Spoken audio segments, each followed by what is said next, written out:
नमस्कार। अभिवादन करते हैं आपका आपके YouTube चैनल पर।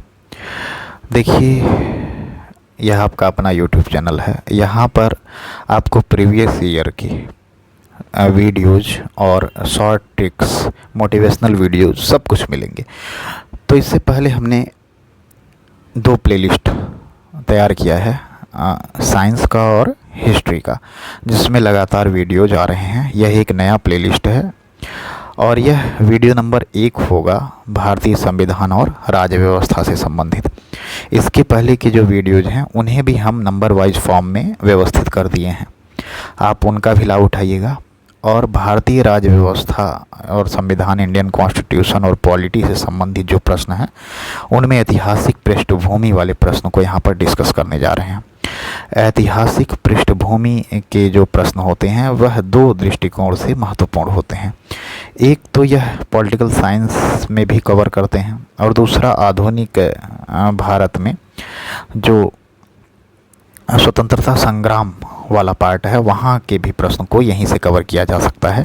तो अगर आप इस प्रश्न को देख रहे हैं, उसके बाद हिस्ट्री में जब आधुनिक भारत के स्वतंत्रता संग्राम के प्रश्नों को हम देखेंगे तो आप देखेंगे कि इन दोनों प्रश्नों में एक तारतम्यता बन रहा है। तो अब भूमिका बहुत बड़ी हो गई, चलते हैं प्रश्नों की तरफ। प्रश्न कह रहा है,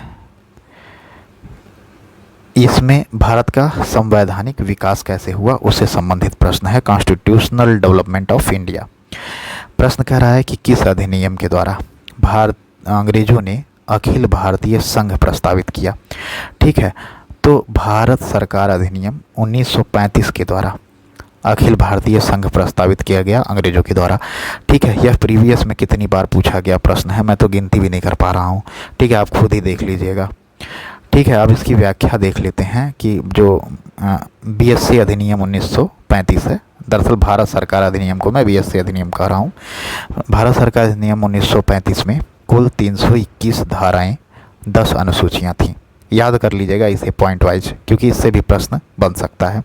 जो विशेषता है वह यह है 1935 की अधिनियम की कि केंद्र में द्वैध शासन की व्यवस्था की गई। एक अखिल भारतीय संघ की व्यवस्था जिसका निर्माण ब्रिटिश भारत के प्रांतों, चीफ कमिश्नर प्रांतों तथा देसी रियासतों को मिलकर बनना था, लेकिन लागू नहीं हो सका क्योंकि देसी रियासतों का संघ शामिल होने का वैकल्पिक रूप दिया गया था कि आप मन कहे तो शामिल हो जाइए, मन कहे तो शामिल ना होइए। तो देसी रियासत क्यों ही शामिल होंगे।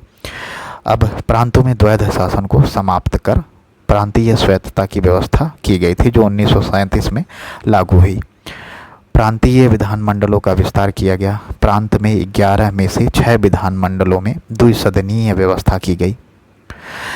केंद्रीय विधानमंडल के सदस्यों की संख्या में वृद्धि की गई। 1935 में बहुत ऐसे काम किए गए थे जो भारत के पक्ष में था। ठीक है, प्रश्न कह रहा है, यहाँ बताया जा रहा है व्याख्या में ही कि प्रांतों में मताधिकार का विस्तार किया गया, सांप्रदायिक निर्वाचन को और बढ़ाया गया और हरिजनों तक सांप्रदायिक निर्वाचन को विस्तृत कर दिया गया।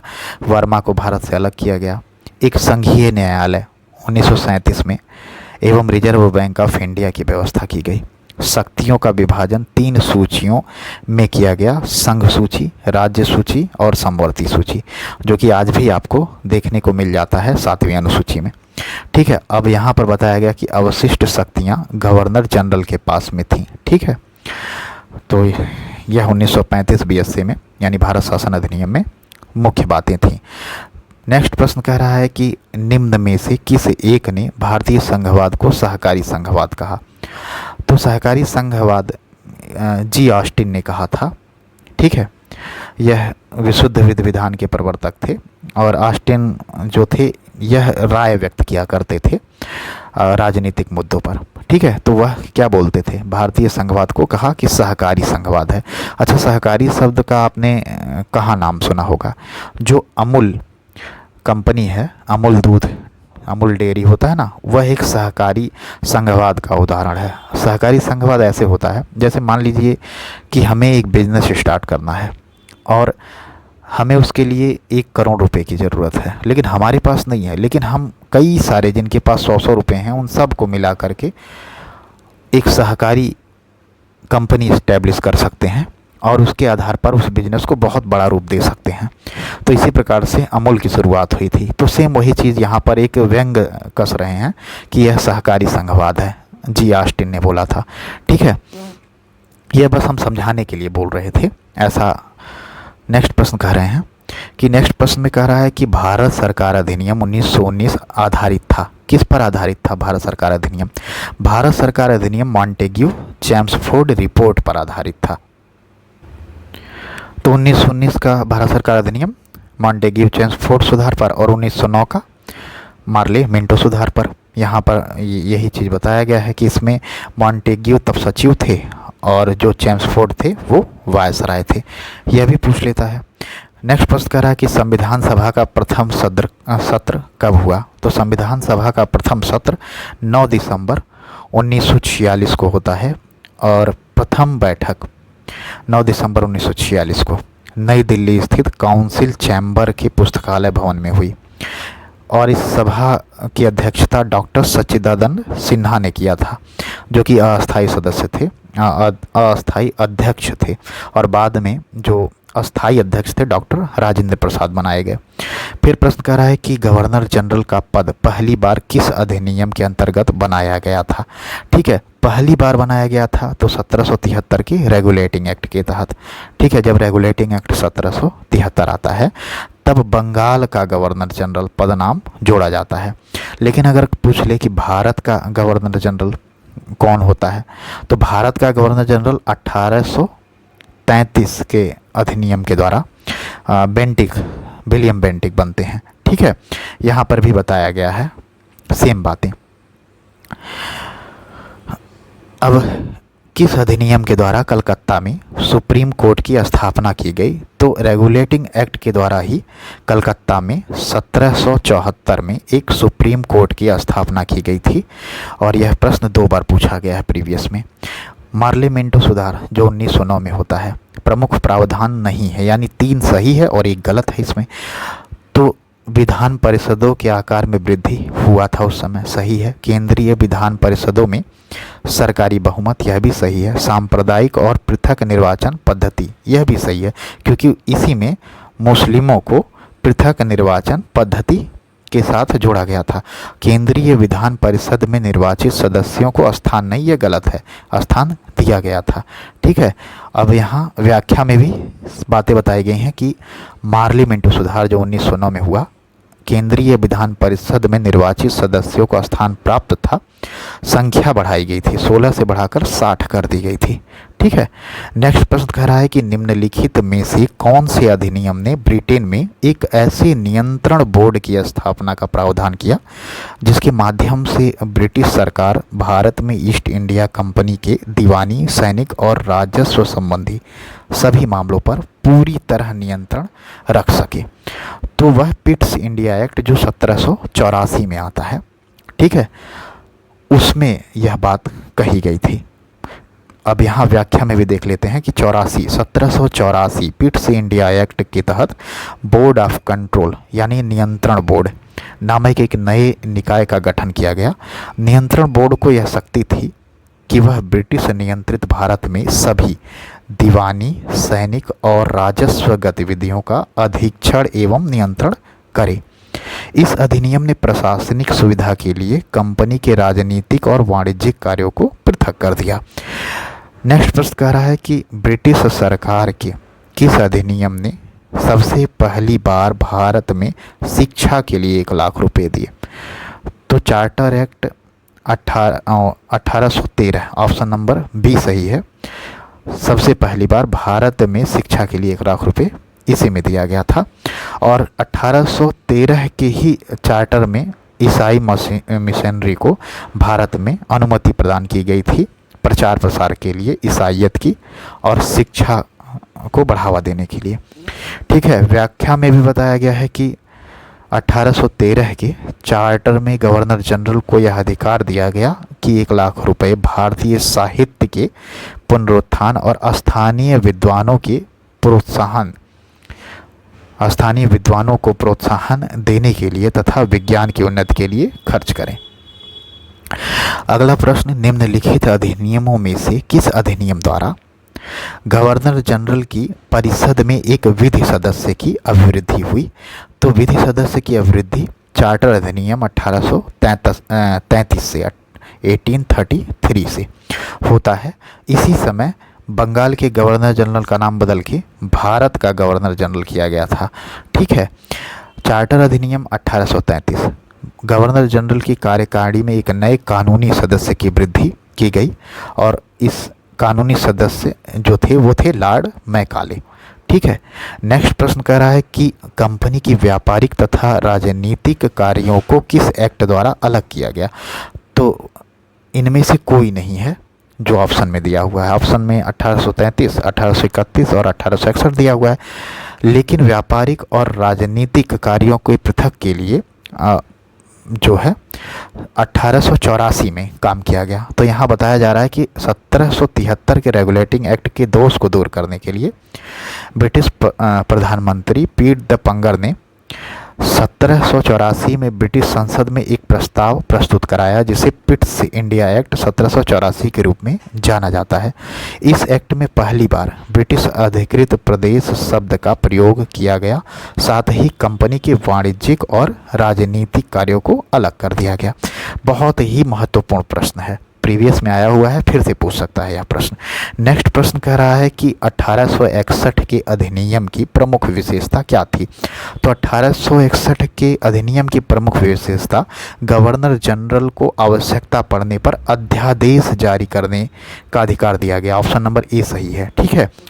अब अध्यादेश का अधिकार मिल रहा है, बहुत महत्वपूर्ण प्रश्न है, प्रीवियस में 3 बार पूछा गया। अब यहाँ पर व्याख्या है, व्याख्या महत्वपूर्ण है, हम देख लेते हैं। 1861 के अधिनियम में वायसराय को अध्यादेश जारी करने का अधिकार प्रदान कर दिया गया। ऐसे अध्यादेश की अवधि 6 माह होती थी। इसके अतिरिक्त इस अधिनियम के निम्नलिखित प्रावधान थे। इसके द्वारा कानून बनाने की प्रक्रिया में भारतीय प्रतिनिधियों को शामिल करने की शुरुआत हुई और 1862 में लॉर्ड कैनिंग ने 3 भारतीय, बनारस के राजा, पटियाला के महाराज और सर दिनकर राव को विधान परिषद में मनोनीत किया।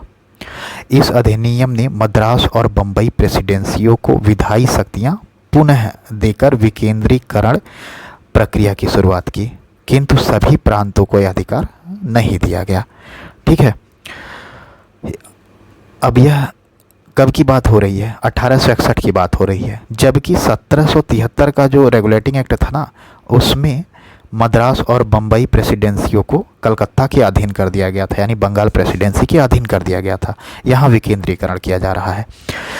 तीसरा बता रहा है कि बंगाल, उत्तर पश्चिम सीमा प्रांत और पंजाब में क्रमशः 1862, 1866 और 1897 में विधान परिषदों का गठन हुआ।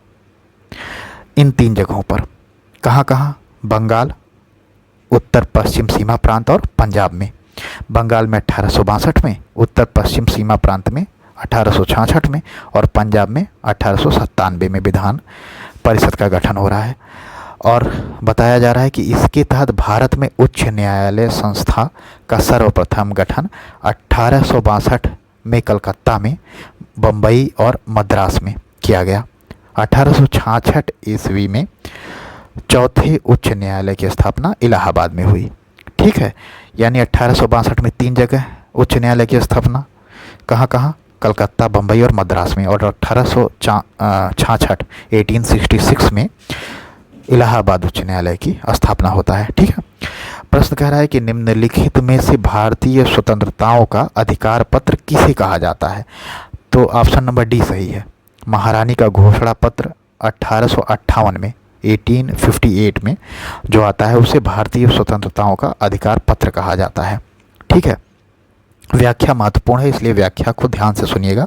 1858 के भारत शासन अधिनियम को भारतीय स्वतंत्रताओं का अधिकार पत्र कहा जाता है। इसके तहत भारत का शासन सीधे महारानी विक्टोरिया के अधीन चला गया। इस अधिनियम के निम्नलिखित प्रावधान थे 1858 के। सन 1857 में एक भीषण क्रांति होती है, जिसे प्रथम स्वतंत्रता संग्राम भी बोला था। किसने बोला था? तो वीर सावरकर जी ने उसे प्रथम स्वतंत्रता संग्राम बोला था। और सावरकर पर भी बहुत लोगों के बहुत मत हैं, लेकिन मैं यह मानता हूँ कि जो भी, चाहे वो सावरकर हों, चाहे वो महात्मा गांधी हों, जिन्होंने आज़ादी में रत्ती मात्र भी योगदान दे दिया, तो उन्हें हम एक योद्धा ही मानेंगे।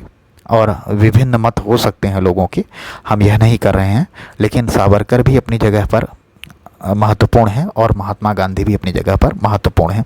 यह इस समय डिबेट का टॉपिक है, इसलिए ऐसा बोल रहा हूँ। चलिए, इसमें कह रहा है कि गवर्नर जनरल का पदनाम बदलकर भारत का वायसराय किया गया था। कब किया गया था? 1858 में। महत्वपूर्ण चीज़ था। और लॉर्ड कैनिंग प्रथम वायसराय थे। ठीक है, यह लॉर्ड कैनिंग थे जो प्रथम वायसराय थे। एक नए पद भारत के राज्य सचिव का सृजन किया गया। भारत के राज्य सचिव का सृजन किया गया। इसमें भारतीय प्रशासन का संपूर्ण नियंत्रण की शक्ति निहित थी। और भारत सचिव की सहायता के लिए 15 सदस्यीय परिषद का गठन किया गया। यह एक सलाहकार समिति थी। परिषद का अध्यक्ष भारत सचिव को बनाया गया। नेक्स्ट प्रश्न कह रहा है कि निम्नांकित में से किस अधिनियम द्वारा भारत में प्रतिनिधि संस्थाएं प्रथम बार प्रारंभ हुई? तो प्रतिनिधि संस्थाएं प्रथम बार 1861 के भारत परिषद अधिनियम के द्वारा प्रारंभ होती हैं। ठीक है, देखिए कितनी बार पूछा गया प्रश्न है प्रीवियस में, यहाँ व्याख्या में भी यही बताया गया है। ठीक है, कि भारत परिषद अधिनियम 1861 से ही संवैधानिक विकास के दौरान संसदीय प्रणाली का सूत्रपात माना जाता है। ज्ञातव्य है कि इस अधिनियम द्वारा कार्यकारिणी परिषद में विधायी कार्यों के लिए कुछ गैर सरकारी सदस्यों के लिए स्थान सुरक्षित किया गया। यहीं से भारत में पहली बार प्रतिनिधि संस्थाओं का शुभारंभ हुआ। इस अधिनियम के अंतर्गत बंगाल, उत्तर पश्चिम सीमा प्रांत और पंजाब में क्रमशः 1862, 1866 और 1897 में विधान परिषद का गठन हुआ। अभी पीछे भी हमने इसको देख रखा है। बार बार इसलिए बोल रहा हूँ क्योंकि यह एकदम दिमाग में छप जाना चाहिए। प्रश्न यहीं से बनेगा। पॉलिटी का प्रश्न बहुत आसान होता है। प्रीवियस ईयर से लगभग 70% जो प्रश्न है पॉलिटी का प्रीवियस ईयर से सॉल्व हो जाता है। तो पॉलिटी सबसे आसान सा टॉपिक है, लो हैंगिंग फ्रूट है पॉलिटी। चलिए, आज के लिए मतलब इस वीडियो में इतना ही। यह निरंतर सीरीज जारी रहेगी और आप इसका आनंद लीजिए। आरओ और एग्ज़ाम से पहले हम शॉर्ट ट्रिक के वीडियोज़ और इम्पोर्टेंट टॉपिक के वीडियोज़ और कुछ टेस्ट सीरीज से संबंधित जो वीडियोज़ हैं उनको हम लेकर के आप तक प्रस्तुत कर देंगे। ठीक है, अब आपका मन है देखिएगा। अगर आपको यह श्रृंखला पसंद आ रही है तो लाइक, शेयर, सब्सक्राइब भी कर दीजिएगा। ठीक है, तो चलिए, तब तक के लिए नमस्कार। आपका दिन शुभ हो।